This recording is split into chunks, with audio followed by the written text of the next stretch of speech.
Friends, there are sermons that only inform, and then there are sermons that revive. Today's message is built on the single picture, Christ's crown of grace.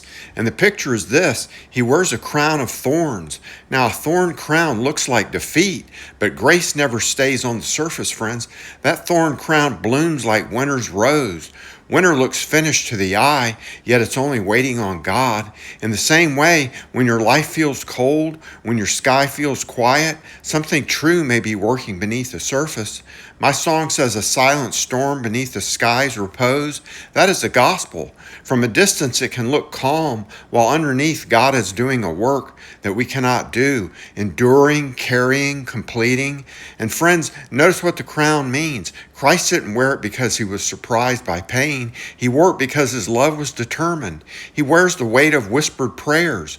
Those are not only the prayers you prayed out loud, but the ones you barely formed, the prayers you swallowed when you didn't want anyone to see you break, the midnight requests, the quiet confessions, the tears you couldn't justify to anyone else, the tears you never talk about. Jesus wears that weight too, not in theory, but on purpose. He carried it so your burden could become something else, not merely removed, but reshaped.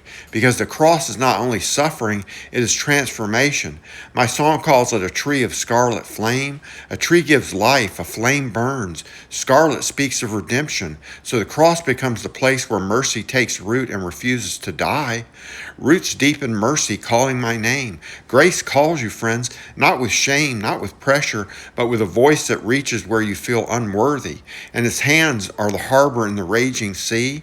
That's Christ's role in the storm. When life feels like water battering the shore of your mind, his hands are not empty. They are shelter.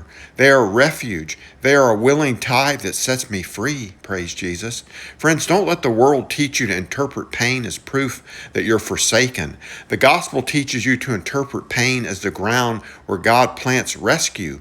Oh, love that bled beneath the sun. That isn't hidden theology. It's visible love. It's love that bled in public. Reality, no fear, no shame. And it was a willing heart, friends, the chosen one by purpose, willing in obedience. That means Christ isn't only sympathetic, he's sufficient.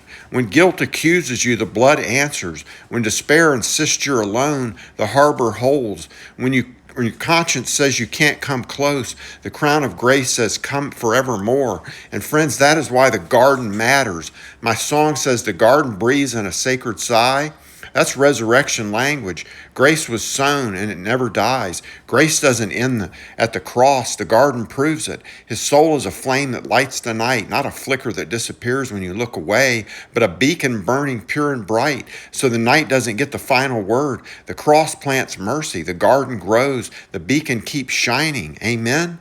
And the final claim of grace is simple and astonishing. Forevermore we are his own. No greater love has ever shown. Forevermore meaning not just for a moment, not just for a feeling, but for the forever belonging.